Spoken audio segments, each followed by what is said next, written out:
कौन किसका था, किसकी साजिश थी। इसीलिए मैंने कहा कि आज के बाद अब समाजवादी पार्टी में दूसरे दलों को नहीं लिया जा सकता एक्सेप्ट वन।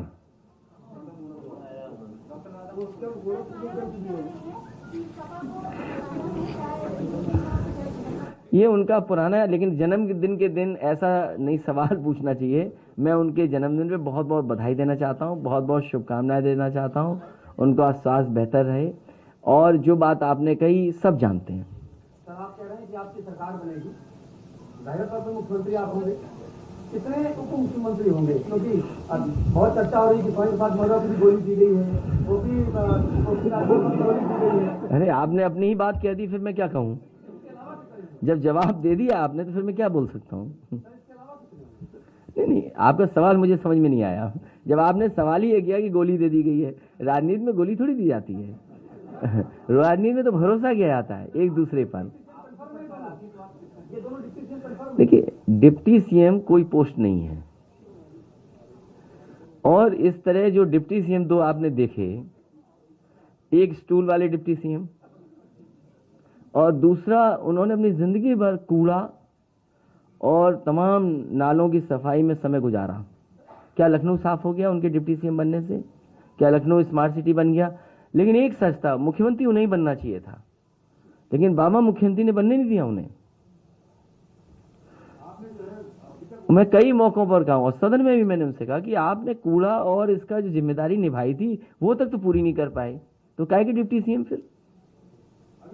ये जो गोमती का किनारा है नदी, आप में से बहुत सारे लोग लखनऊ रहते हैं, 900 मीटर अगर जुड़ गया होता तो देश का सबसे बेहतरीन रिवर फ्रंट होता। और ये एग्जाम्पलरी काम किया था समाजवादियों ने। इसलिए समाजवादी पार्टी जहां लोगों को जोड़ रही है, हम अपने लोगों को थोड़ा पीछे करके दूसरों को साथ ला रहे हैं और जोड़ने का काम कर रहे हैं। इसीलिए समाजवादी पार्टी लगातार पॉजिटिव पॉलिटिक्स कर रही है। हम नेगेटिव पॉलिटिक्स नहीं करते हैं। समाजवादी पार्टी प्रोग्रेसिव पॉलिटिक्स कर रही है। और ये जो लोग कह रहे हैं कि 80-20, ये वो लोग हैं जिन्होंने अपने 4.5 साल के कार्यकाल में बिजली के कारखाने का नाम नहीं रट पाए। जो लोग अपने बिजली के कारखाने का नाम नहीं रट पाए, उन्हें इस बात की तकलीफ है कि समाजवादी पार्टी ने क्यों फैसला लिया कि 300 यूनिट बिजली फ्री देंगे, किसानों को फ्री सिंचाई देंगे, लैपटॉप डिस्ट्रीब्यूशन होगा। इसलिए समाजवादी पार्टी प्रोग्रेसिव पॉलिटिक्स और अपने प्रोग्रेसिव मैनिफेस्टो के साथ जनता के बीच में जाएगी। और जहां तक जोड़ने का सवाल है, समाजवादी पार्टी की कोशिश रहेगी कि हर वर्ग के लोगों को जोड़ें, हर वर्ग के लोगों को साथ लाएं, कम से कम दिखे कि हाँ समाजवादी पार्टी के साथ सब लोग खड़े हैं। इसीलिए अपने लोगों को पीछे करके मैंने दूसरी पार्टी के नेता और बड़े बड़े मंत्रियों को साथ लाने का काम किया। आपने कल कहा था और आज भी कह रहे हैं कि 80% पहले से 20% में भी काफी आगे। अभी एक उसी से जुड़ा हुआ मेरा सवाल है कि आपने कहा कि भारतीय जनता पार्टी ने किसी विधायक को नहीं दिया, मगर क्या भारतीय जनता पार्टी के गठबंधन में शामिल कोई दल आपसे जोड़ना चाहेगा? तो क्या अब आप गुंजाइश है? अब हमारे पास गुंजाइश नहीं है। अब हम चुनाव में चले गए हैं, A-B फॉर्म बढ़ चुके हैं, बहुत पार्टी आगे बढ़ चुकी है और बहुत त्याग किया है पार्टी की टिकटों को। बहुत पार्टी की टिकटों का मैंने त्याग किया है, तब जाकर के जोड़ पाए। इसलिए त्याग कर करके हम लोग उनको साथ लाने का काम कर रहे हैं। बहुत सी चीजों को भुला करके हम लोग साथ ला रहे हैं। आपने अभी लगातार कहा कि आप पॉजिटिव और प्रोग्रेसिव पॉलिटिक्स कर रहे हैं, लेकिन एक सवाल खड़ा हो रहा है, आपने जो नाहिद हसन, हाजी यूनुस मतन भैया इनको जो टिकट दिए हैं आपके गठबंधन में, बाहुबली, दबंग, कंट्रोवर्शियल हिस्ट्री जीता, किस तरह के नाम जुड़े हुए हैं, तो इनको भी टिकट देने की मजबूरी क्यों पड़ गई? हम लोगों ने तो मुख्यमंत्री जी से सीखा, उन पर बहुत सारे मुकदमे थे, न जाने कितने मुकदमे उनके पास थे, उनके ऊपर न जाने कितने मुकदमे थे। हम लोगों ने जो कुछ सीखा है वो मुख्यमंत्री जी से सीखा है। पर आप तो अलग पॉलिटिक्स की बात कर रहे हैं कि आप उनकी पॉलिटिक्स नहीं करते हैं, आप अलग पॉलिटिक्स करते हैं। तो इसीलिए हम कह रहे हैं कि प्रोग्रेसिव पॉलिटिक्स कर रहे हैं, लोगों को जोड़ने का काम कर रहे हैं।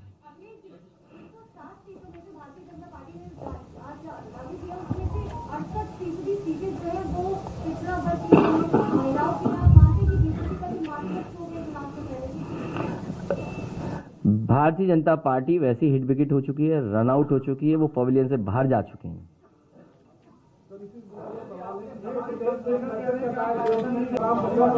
अरे 4 सवाल इकट्ठे आ रहे हैं।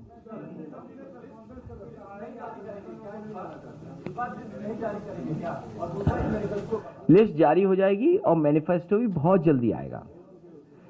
मैनिफेस्टो बहुत जल्दी लेकर के आऊंगा और समाजवादी पार्टी का मैनिफेस्टो प्रोग्रेसिव होगा और कोशिश की जा रही है कि जिस तरीके से 2012 में बहुत ही प्रोग्रेसिव उत्तर प्रदेश का इंफ्रास्ट्रक्चर कैसे बेहतर हो, उत्तर प्रदेश में स्वास्थ्य सेवाएं कैसे बेहतर हो, मेडिकल फैसिलिटीज बेटर कैसे हों, एजुकेशन कैसे बेटर हो, और आज के हिसाब से एजुकेशन के साथ साथ ट्रेनिंग अच्छी हो, और वहीं सोशल स्कीम्स कैसे हों, समाजवादी पेंशन जैसी एक शानदार अच्छी स्कीम जहां महिलाओं की मदद की जा रही थी, उनके सम्मान के लिए मदद हो रही थी, उससे कोशिश करके उससे बेहतर स्कीम लाने का काम मैनिफेस्टो के माध्यम से होगा।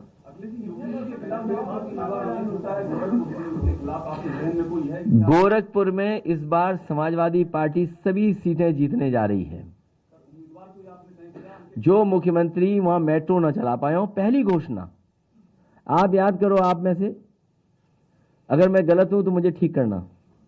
जिस समय मुख्यमंत्री जी झांसी पहुंचे, उन्होंने कहा कि सरकार बन गई है, झांसी में मेट्रो होगी और गोरखपुर में मेट्रो होगी। तो जो मुख्यमंत्री अपने घर में मेट्रो न चला पाए हों, जो मुख्यमंत्री अपने यहां सीवर लाइन न बिछा पाए हों, इस बार भी लोगों को नाव से चलना पड़ा। सोचो गोरखपुर में। और जिस मुख्यमंत्री ने बिजली महंगी कर दी हो, बेरोजगार इनको सबक सिखाएगी।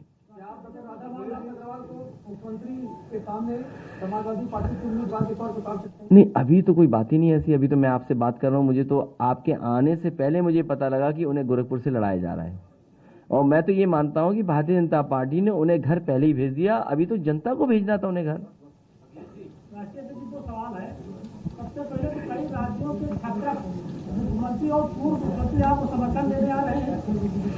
मैं भाजपा के लोग कह रहे 300 यूनिट बिजली नहीं दे पाएंगे। ये भारतीय जनता पार्टी को शोभा नहीं देता, क्योंकि उनके मुख्यमंत्री के मुंह से अगर आपने 4.5 साल में एक बार भी बिजली कारखाने का नाम सुना हो तो बता दो। एक बार भी सुना हो तो बता दो। नहीं सुना ना, तो इसका मतलब यह है कि वो बिजली की जो बन रही थी उसको भी पूरा नहीं किया।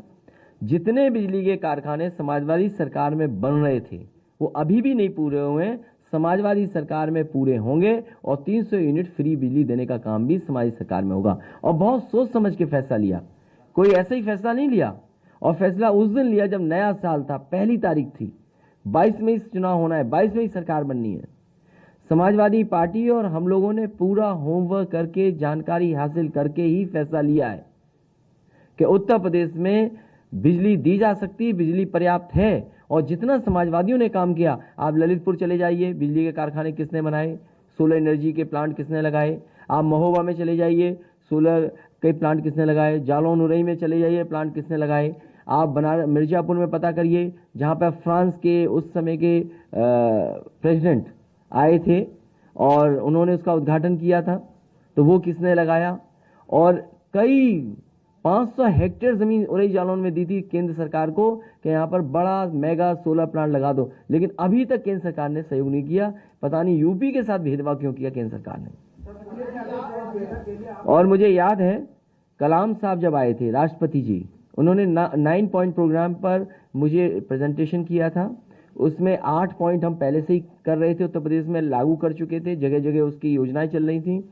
और जो उन्होंने कहा कि मिनी ग्रिड से एक गांव को सोलर से पूरा बिजली दीजिए, मैंने उनसे उसी समय निवेदन किया कि मैं बहुत जल्दी इसको लागू कर दूंगा। मैंने लागू किया, 3-4 महीने के अंदर मैंने वो गांव में बिजली फ्री दी, और उसका परिणाम यह हुआ कि उस समय के रहे राष्ट्रपति कलाम साहब खुद आए थे और उसका उद्घाटन किया था। आज भी उस गांव में पूरी फ्री बिजली है। वो चक्की चलाएं, चाहे सोलर लाइट घरों में बिजली जलाएं, चक्की चलाएं, अपना सिंचाई का काम करें, सब कुछ फ्री है। तो अगर एक गांव हो सकता है, उस समय और गांव भी मैंने दिए थे, कतनिया घाट के आसपास गांव दिए थे। अगर आपको याद हो, लोहिया गांव, लोहिया घर जो दिए थे उस समय, उसमें सभी में सोलर था, सोलर से एनर्जी से बिजली मिल रही थी, पंखे चल रहे थे। तो अगर वो काम क्यों नहीं हो सकता? वो काम पुनः समाजवादी सरकार में बढ़ेगा जिसमें गरीबों को कोई बिजली नहीं बिल ना देना पड़े। भाजपा से जो अपनी राय करेंगे उनको आप पार्टी में नहीं देंगे, लेकिन अगर भाजपा सरकार के बड़े अफसर आपकी पार्टी में बगैर किसी शर्त के शामिल होना चाहे उनको लेंगे या नहीं? अफसर तो भाजपा के अफसर नहीं है।